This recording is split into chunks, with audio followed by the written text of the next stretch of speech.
ថ្មីនេះនៅថ្ងៃទី6ខែវិច្ឆិកាឆ្នាំ2025មានសេចក្តីរាយការណ៍ព័ត៌មានថាកងទ័ពជើងគោកថៃបានសម្របសម្រួលទៅកាន់បញ្ជាការដ្ឋានការពារព្រំដែនចន្ទបុរីនិងត្រាតដើម្បីត្រៀមរៀបចំទីតាំងនិងកន្លែងស្នាក់នៅសម្រាប់ការដោះលែងឆ្លើយសឹកកម្ពុជាទាំង18នាក់បាទបងប្អូនព័ត៌មានក្តៅទាន់ហេតុការណ៍តែម្ដងគឺខៅសតបានចុះផ្សាយថា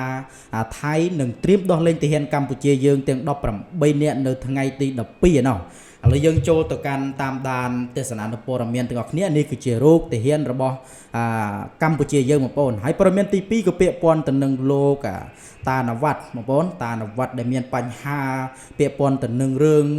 Miss Universe កាលពីពេលថ្មីនេះចេញមកទៅស្បាបយំពេញសន្និសីទកាសែតតែម្ដងឥឡូវយើងចូលទៅកាន់ព័ត៌មានទី1ពាក់ព័ន្ធទៅនឹងរឿងដោះលែងឆ្លើយសឹកកម្ពុជាទាំង18នាក់បងប្អូនតោះបន្ទាន់ថៃត្រៀមដោះលែងឆ្លើយសឹកខ្មែរចំនួន18នាក់នៅថ្ងៃទី12ខែវិច្ឆិកានេះនៅឯច្រកទ្វារព្រំដែនអន្តរជាតិបានផាកាតខេត្តចន្ទបុរីករណីដែលកងទ័ពភូមិភាគទី2របស់ថៃបានឃុំខ្លួនទាហានកម្ពុជាចំនួន18នាក់បន្ទាប់ពីមានប៉ះទង្គិចគ្នានៅតំបន់សាំតែស្រុកកាន់ឡាក់ខេត្តស៊ីសាកេតកាលពីថ្ងៃទី29ខែកក្កដាឆ្នាំ2025កន្លងទៅបាទបងប្អូននេះគឺជាព័ត៌មានដ៏រញ្ជើបរំជួលក៏ដូចជាភ័ព្វសំណាងអាសាជាថ្មីសម្រាប់ទាហានកម្ពុជាយើងទាំង18នាក់ហើយថៃនឹងព្រមដោះលែងវិញនៅថ្ងៃទី12ខែវិច្ឆិកានេះហើយយើងបន្តចូលទៅកថាកាន់ទៀតបងប្អូនហេតុការណ៍នេះបានកើតឡើងបន្ទាប់ពីភាគីកម្ពុជាបានប្រើប្រាស់អាវុធធុនធ្ងន់បាញ់ចូលមកក្នុងតំបន់របស់ថៃហើយភាគីថៃក៏បានបញ្ជូនកងអនុសេនាធំទ័ពសេះពិសេសចូលទៅវាយបកនិងបោះសម្អាតទីតាំងរបស់ភាគីកម្ពុជាវិញពីប្រតិបត្តិការខាងលើនេះគេបានរកឃើញថាមានទាហានកម្ពុជាមួយចំនួនបានចុះចាញ់ដោយគ្មានកាយវិការឬលក្ខណៈណាមួយគំរាមកំហែងដល់ភាគីថៃនោះឡើយហេតុដូច្នេះកងទ័ពឯកភាពបានបន្តអនុវត្តនីតិវិធីដកហូតអាវុធនិងឃុំខ្លួនពួកគេស្របតាមគោលការណ៍មនុស្សធម៌អន្តរជាតិយ៉ាងម៉ឺងម៉ាត់ក្នុងចំណោមទាហានកម្ពុជាទាំង18នាក់នោះមានថ្នាក់យោះដូចតទៅអនុសេនីយ៍ត្រីចំនួន1នាក់ពលបាលត្រីចំនួន2នាក់ពលបាលឯកចំនួន12នាក់ពលបាលតូចំនួន2នាក់ពលបាលត្រីចំនួន1នាក់ទន្ទឹមនឹងនេះដែរទាហានកម្ពុជាទាំងអស់ត្រូវបានស្ថិតនៅក្រោមការគ្រប់គ្រងនៅក្នុងតំបន់សុវត្ថិភាពរបស់កងទ័ពភូមិភាគទី2ភាគីថៃបានរៀបចំការថែទាំមូលដ្ឋានរបស់ពួកគេរួមមានសម្លៀកបំពាក់អាហារទឹកផឹកការព្យាបាលតាមតម្រូវការថែទាំទាំងនេះគឺត្រូវបានធ្វើឡើងស្របតាមបែបបទប្រតិបត្តិការយោធាអន្តរជាតិនិងប្រកាន់ភ្ជាប់នូវគោលការណ៍មនុស្សធម៌អន្តរជាតិយ៉ាងម៉ឺងម៉ាត់ថ្មីនេះនៅថ្ងៃទី6ខែវិច្ឆិកាឆ្នាំ2025មានសេចក្តីរាយការណ៍ព័ត៌មានថាកងទ័ពជើងគោកថៃបានសម្របសម្រួលទៅកាន់បញ្ជាការដ្ឋានការពារព្រំដែនចន្ទបុរីនិងត្រាតដើម្បីត្រៀមរៀបចំទីតាំងនិងកន្លែងស្នាក់នៅសម្រាប់ការដោះលែងឆ្លើយសឹកកម្ពុជាទាំង18នាក់បាទបងប្អូន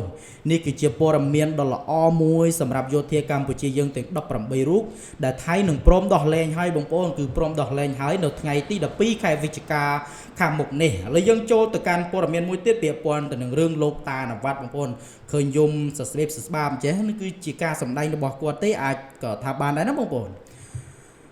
ដំណឹងបន្ទាន់នេះគឺជាដំណឹងបន្ទាន់ដែរបងប្អូនពាក់ព័ន្ធទៅនឹងរឿងលោកតាណវ៉ាត់លោកណវ៉ាត់អ៊ីស្រាគ្រីស៊ីលបានយំនៅក្នុងបទសម្ភាសន៍ព័ត៌មានបន្ទាប់ពីមានរឿងរ៉ាវចម្រូងចម្រាសដ៏ធ្ងន់ធ្ងរជុំវិញកម្មវិធីប្រកួត Miss Universe លោកបានថ្លែងថាបញ្ហាបានរីករាលដាលដល់ចំណុចនេះហើយបានសម្ដែងការយល់ដឹងនិងសុំទោសដោយបានបញ្ជាក់ថាលោកក៏ជាមនុស្សដែរហើយក៏មានអារម្មណ៍ហ្នឹងបងប្អូនគេចេញមកសារភាពបងប្អូនគេថាគេគឺជាមនុស្សដែរបងប្អូនហើយក៏ថ្លែងសុំទោសបញ្ហានេះរីករាលដាលធំដុំនឹងក៏ដោយសារតែគាត់នឹងទប់ចិត្តមិនបានរបៀបថាអញ្ចឹងក៏ពិតមនុស្សគាត់គឺសុទ្ធតែអញ្ចឹងឯងតាំងពីដើមមកគឺគាត់តែងតែបង្កបញ្ហាមិនថា Miss Grand International កាលពីប្រពកម្មវិធីនៅខ្មែរយើងក៏ដោយបងប្អូនធ្វើរឿងនេះធ្វើរឿងនោះរហូតដល់មានការទាស់ទែងឆ្លោះប្រកែកគ្នាឥឡូវនេះ Miss Universe បវរកញ្ញាចក្រវាលនេះក៏ធ្វើឲ្យមានបញ្ហាទៀតមានបញ្ហាជាមួយនឹងបវរកញ្ញាមីស៊ីកូបងប្អូនធ្វើឲ្យអ្នកនាងដែលជាបវរកញ្ញាមីស៊ីកូនឹងបានមានការយំសរសេរសស្រាក់ថាគឺជាការមិនផ្ដល់សិទ្ធិមិនផ្ដល់តម្លៃឲ្យនារីឥឡូវយើងបន្តទៀតបងប្អូន លោកនវត្តអ៊ីស្រាគ្រីស៊ីលដែលជានាយកនៃ Miss Universe Thailand នឹងជាអនុប្រធានសម្រាប់អាស៊ី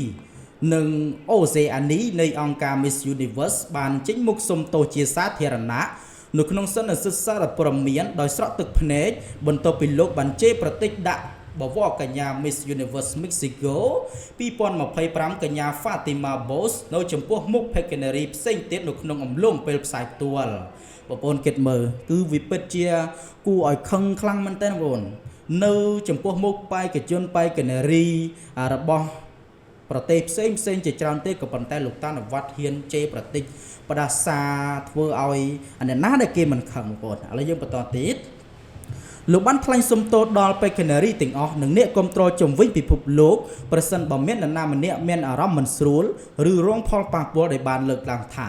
លោកក៏ជាមនុស្សហើយពេលខ្លះមិនអាចគ្រប់គ្រងសម្ពាធដែលមានច្រើនបានឡើយសម្ពាធអីខ្លះបងប្អូនសម្ពាធអីខ្លះនេះយើងគួរតែសួរគាត់ដែរបងប្អូនពេលខ្លះអាចតែជាអត្តចរិតរបស់គាត់ក៏អាចថាបានដែរបងប្អូនហើយមនុស្សគាត់នឹងគឺជាមនុស្សប្រភេទដែលថាតែងតរោរឿងជានិច្ចបងប្អូនរោរឿងតែរហូតនឹងយើងដឹងហើយកាលពីប្រពៃកម្មវិធី Miss Grand International ក៏មានបញ្ហាជាមួយនឹងកម្ពុជាយើងដែរបងប្អូនឥឡូវយើងបន្តទៀតមកថាគាត់និយាយបែបម៉េចបែបណាមានរឿងម៉េចមានរឿងណាជាមួយនៃហេតុផលអីបានទៅដល់ថ្នាក់នេះឥឡូវយើងបន្តលោកបានអះអាងថាលោកមិនបានហៅ Miss Mexico ថាក្បាលល្ងងចំចឹងទៀតអានេះគឺលោកបានបដិសេធណាបដិសេធថាគាត់មិនបានហៅបវរកញ្ញា Mexico ថាមនុស្សល្ងងមនុស្សក្បាលល្ងងងីងើអីទេហ្នឹងហើយឥឡូវយើងបន្តទៀតប៉ុន្តែផ្ទុយទៅវិញគឺនិយាយពាក្យការខូចខាតហើយឲ្យសារព័ត៌មានពិនិត្យមើលវីដេអូឃ្លីបឡើងវិញនេះមិនមែនគ្រាន់តែជាចំនួនទេតែវាគឺជាការអនុវត្តនៅវប្បធម៌ផ្ដាច់ការដ៏ខុសឃ្លឿននៅកម្មវិធី Miss Universe 2025នៅទីក្រុងបាងកកហើយកសែតនេះក៏ចេញមកជេរបន្តិចផ្ដាសាទេបងប្អូនគឺប្រជាជនថៃមិនពេញចិត្តទេនឹងទង្វើលោកតានវត្តនេះគឺខឹងហើយនឹងហើយកសែតនេះក៏ចេញមកជេរប្រតិចស្ដីឲ្យថាប្រទេសថៃគឺជាអំណាចផ្ដាច់ការសម្រាប់បុគ្គលម្នាក់អញ្ចឹងណាបងប្អូនឥឡូវយើងបន្តទាំងអស់គ្នាមើលហេតុការណ៍ដ៏តស្លុតមួយនេះដែលពាក់ព័ន្ធនឹងលោកនវត្តអ៊ីស្រាគ្រីស៊ីលជាអ្នករៀបចំកម្មវិធី Miss Universe 2025ជនជាតិថៃនៅទីក្រុងបាងកកកាលពីថ្ងៃអង្គារគឺនៅពេលដែលលោកនវត្តបានជេរប្រតិចដាក់បវរកញ្ញាជនជាតិ Mexico Miss Universe Mexico 2025កញ្ញា Fatima Bos នៅចំពោះមុខ Peccanary ទាំងអស់គាត់បានហៅសន្តិសុខទាមទារឲ្យបិទទ្វារបន្ទប់ហើយគម្រាម Peccanary ជាតំណាងប្រទេសរាប់សិបផ្សេងទៀតដែលបានងើបឈរឬដើរចេញថាអាចនឹងត្រូវដកសិទ្ធិពីការប្រកួតជាអកុសលគឺជាឧទាហរណ៍នៃការប្រើប្រាស់អំណាចផ្ដាច់ការដ៏កឃ្លឿននិងគ្មានការពិចារណាដែលប្រជាជនថៃជាច្រើនបានស្គាល់និងធ្លាប់ឃើញតាំងពីកុមារភាពនេះបងប្អូនចេញមកហើយបងប្អូនគឺ Miss Universe ទាំងអស់គ្នានេះក៏គាត់មិនខ្លាចទេបងប្អូនគាត់មិនខ្លាចទេថាទង្វើរបស់លោកតានវត្តនឹងពិតជាហ៊ូហេតុពេកបងប្អូនហ៊ូហេតុពេកដល់ថ្នាក់គេចង់ដើរចេញហៅសន្តិសុខតើអុយបិទទ្វារបន្ទប់មិនអុយដើរចេញដើរអីណាហើយកសែតនេះចេញមកស្ដីអុយតែម្ដងដាក់ចំគឺក្តៅមកលោកតានវត្តត្រឹមមិនបានទេបងប្អូនហូរទឹកភ្នែកសរសេរស្នាក់យំពេញសារនិស្សិតកសែតធ្វើឲ្យមានលេចឮព័ត៌មានថាយំលហេមលហាមធ្វើការសំទោសនឹងឯងឥឡូវយើងបន្តទៀតវាបង្ហាញឲ្យឃើញថាអំណាចផ្ដាច់ការមិនមែនមានតែនៅក្នុងផ្នែកនៃរបបយោធាឬនយោបាយបោះឆ្នោតតែមួយមុខនោះទេប៉ុន្តែវាបានជ្រៀតជ្រែកស្ទើរគ្រប់វិស័យទាំងអស់នៃសង្គមថៃការប្រើប្រាស់អំណាចផ្ដាច់ការនិងការគំរាមកំហែងបានចាប់ផ្ដើមតាំងពីក្នុងគ្រួសារក្នុងសាលារៀននិងស្ថាប័នអប់រំក្នុងកន្លែងធ្វើការក្នុងបន្ទាយទាហានក្នុងការមាននិងការអនុវត្តច្បាប់ល្មើសអង្គព្រះមហាក្សត្រនិងផ្សេងទៀតបញ្ហាប្រឈមនៅក្នុងការកសាងវប្បធម៌ប្រជាធិបតេយ្យនិងសមភាពគឺជារឿងដ៏ធំធេងសម្រាប់សង្គមថៃយើងត្រូវចាប់ផ្ដើមដោយការកែតម្រូវទំនាក់ទំនងរបស់យើងជាមួយមនុស្សទាំងឡាយណាដែលសង្គមទូទៅចាត់ទុកថាមានឋានៈទាបជាងមិនថាទាក់ទងនឹងអំណាចឋានៈការអប់រំឬវណ្ណៈនោះទេបានន័យថាឲ្យទំនាក់ទំនងគ្នាបងប្អូនមិនថាមានឋានៈខ្ពស់យស័ក្តិទាបខ្មៅសមានក្រោយទេគឺឲ្យទំនាក់ទំនងល្អហើយកសែតមួយនេះគឺគេចុះល្អដែរបងប្អូនចុះពាក់ព័ន្ធនឹងការអប់រំបានល្អដែរឥឡូវយើងបន្តទៀត ពីព្រោះដរាបណាមនុស្សធ្លាប់ប្រើប្រាស់អំណាចផ្ដាច់ការនិងបណ្ដោយខ្លួនឲ្យប្រើប្រាស់អំណាចបែបនេះបញ្ឈរបានន័យថាបែបនេះរហូតចឹងណាហើយយល់ថាវាគឺជារឿងធម្មតាជាជាងការផ្ដាច់ផ្ដល់អតិភិបដល់ការវែកញែកការគោរពនិងការយល់ចិត្តគ្នានោះវានឹងពិបាកនៅក្នុងការរំពឹងថាសង្គមថៃនឹងសម្រេចបានសមភាពនិងក្លាយជាប្រជាធិបតេយ្យពិតប្រាកដបានឡើយវីដេអូឃ្លីបដែលលោកណាវ៉ាត់ប្រើប្រាស់អំណាចផ្ដាច់ការនេះមិនត្រឹមតែប៉ះពាល់ដល់កេរ្តិ៍ឈ្មោះរបស់លោកផ្ទាល់ប៉ុណ្ណោះទេប៉ុន្តែក៏ប៉ះពាល់ដល់កេរ្តិ៍ឈ្មោះរបស់ប្រទេសថៃទាំងមូលផងដែរបើយើងមើលក្នុងផ្លូវវិជ្ជមាននេះគឺជាការលើកទឿនមួយអំពីការបរាជ័យនៅក្នុងការផ្លាស់ប្ដូរវប្បធម៌ថៃទៅជាវប្បធម៌ដែលគោរពសមភាពមនុស្សការវែកញែកខុសៗគ្នានិងលទ្ធិប្រជាធិបតេយ្យជាអកុសលអំណាចដែលត្រូវបានអនុវត្តពីថ្នាក់លើចុះមកក្រោមនៅក្នុងលក្ខណៈឋានានុក្រមមិនផ្ដល់ការពិគ្រោះយោបល់និងបង្ខិតបង្ខំជាញឹកញាប់ដែលជាលក្ខណៈនៃការប្រព័ន្ធផ្ដាច់ការនៅតែចាក់ឫសយ៉ាងជ្រៅនៅក្នុងវប្បធម៌ថៃនៅឡើយច្បាប់ល្មើអង្គព្រះមហាក្សត្ររបស់ប្រទេសថៃដែលជាច្បាប់ដ៏តឹងរ៉ឹងបំផុតមួយនៅលើពិភពលោកដែលមានទោសទណ្ឌធ្ងន់ធ្ងរចំពោះការបរិហាគេការប្រមាថឬការគំរាមកំហែងដល់ស្ថាប័នព្រះមហាក្សត្រគ្រាន់តែជាចុចផ្ទៀងទឹកកកប៉ុណ្ណោះការប្រើប្រាស់អំណាចផ្ដាច់ការដែលបានចាក់ឫសយ៉ាងជ្រៅនៅក្នុងសង្គមថៃ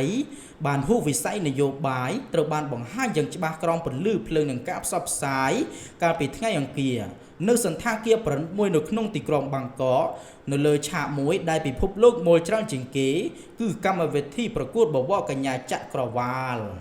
បាទបងប្អូនគឺពេលដែលនោះគឺនៅក្នុងថ្ងៃអង្គារណាបងក្នុងថ្ងៃអង្គារអំឡុងពេលឡាយប៉ុន្តែលោកតានវត្តក៏រៀនធ្វើបែបនោះឬមួយគេថាបវរកញ្ញាចក្រវាលទាំងអស់នោះត្រូវតែស្ដាប់គាត់ត្រូវតែគោរពគាត់ឬក៏យ៉ាងម៉េចឬក៏ថាគេនឹងមិនហ៊ានតវ៉ាជាមួយនឹងគាត់យ៉ាងឬក៏យ៉ាងម៉េចចំពោះការឡាយឲ្យពិភពលោកមើលទាំងមូលហ្នឹងបងប៉ុន្តែគាត់ហ៊ានប្រើពាក្យបែបនោះហ៊ានរបៀបថាឲ្យសន្តិសុខបិទទ្វារមិនឲ្យគេចេញហ្នឹងគឺវាជារឿងមួយដែល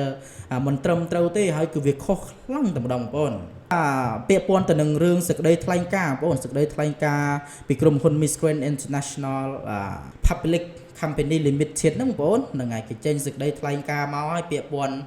ទៅនឹងរឿងលោកតានវត្តនោះឥឡូវយើងចូលទៅតាមដានទាំងអស់គ្នាមើលថាសេចក្តីថ្លែងការណ៍នេះគេនិយាយយ៉ាងម៉េចយ៉ាងម៉ាពាក្យព័ន្ធទៅនឹងបញ្ហារឿងលោកតានវត្តនេះឥឡូវយើងចូលទាំងអស់គ្នាសេចក្តីថ្លែងការណ៍ផ្លូវការពីក្រុមហ៊ុន Miss Grand International Public Company Limited ជាអង្គភាពរៀបចំកម្មវិធី Miss Universe លើកទី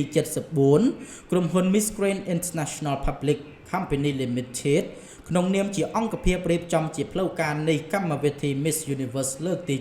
74សូមជម្រាបជូនសាធារណជនឲ្យបានជ្រាបថាយើងខ្ញុំត្រូវតែលុបចោលព្រឹត្តិការណ៍ Top 10 Special Dinner និង Talk Show with Queen Victoria and Mr. Nawat នោះចប់ហើយលោកតានវត្តបងប្អូនបន្ទាប់ពីសេចក្តីថ្លែងការណ៍ដែលបានចេញផ្សាយដោយអង្គការ Miss Universe តាក់ទងនឹងសកម្មភាពនេះក្រុមអ្នកឧបត្ថម្ភរបស់យើងខ្ញុំបានបង្ហាញពីការព្រួយបារម្ភភាពមិនស្រួលចិត្តនិងសម្ពាធដែលបាននាំឲ្យពួកគេព្យួរការគ្រប់គ្រងសម្រាប់ព្រឹត្តិការណ៍ពិសេសនេះអាស្រ័យហេតុនេះយើងខ្ញុំមិនអាចបន្តរៀបចំសកម្មភាពនេះដោយការគ្រោងទុកបានទេនោះបងប្អូនចាប់ហើយក្នុងនាមជាអង្គភាពរៀបចំកម្មវិធី Miss Grand International Public Company Limited សូមថ្លែងអំណរគុណយ៉ាងជ្រាលជ្រៅចំពោះអ្នកគ្រប់គ្រងនិងអ្នកគ្រប់គ្រងទាំងអស់ចំពោះភាពរអាក់រអួលណាមួយដែលរឿងនេះអាចបង្កឡើងហើយយើងពិតជាកោតសរសើរចំពោះទុកចិត្តនិងការបដិញ្ញាចិត្តឥតឈប់ឈររបស់លោកអ្នកក្នុងការបោះឆ្នោតនិងគ្រប់គ្រងដល់តំណាងរបស់លោកអ្នកយើងខ្ញុំនៅតែបដិញ្ញាចិត្តយ៉ាងពេញទំហឹងនៅក្នុងការផ្ដល់នូវការមើលថែការគ្រប់គ្រងនិងព័ត៌មានប្រព័ន្ធផ្សព្វផ្សាយល្អបំផុតសម្រាប់បេក្ខនារីទាំងអស់ដែលចូលរួមនៅក្នុងកម្មវិធី Miss Universe លើកទី74គណៈកម្មាធិការរៀបចំកម្មវិធី Universe Thailand លើកទី74បាទបងប្អូន ព័ត៌មាននេះគឺចាប់តែប៉ុណ្្នឹងឯងពាក់ព័ន្ធទៅនឹងរឿងបញ្ហាលោកតានវត្តដែលជាមនុស្សម្នាក់ចូលចិត្តបង្ករឿងនៅក្នុងវិស័យបវរកញ្ញាបងមិនថា Miss Grand International មិនថារឿង Miss Universe គឺបវរកញ្ញាចក្រវាលទេគឺលោកតានវត្តតែងតែឲ្យបវរកញ្ញាដែលជាបេក្ខនារីប្រកួតប្រជែងហ្នឹងគោរពខ្លួននិងផ្ដល់តម្លៃឲ្យខ្លួនជាពិសេសគឺ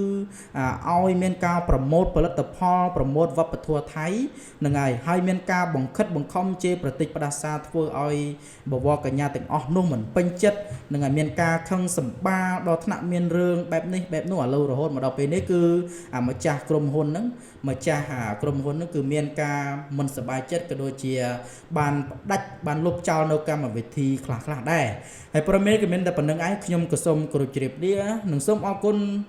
ចំពោះការចូលរួមតាមដានទស្សនារបស់បងប្អូនទាំងអស់គ្នា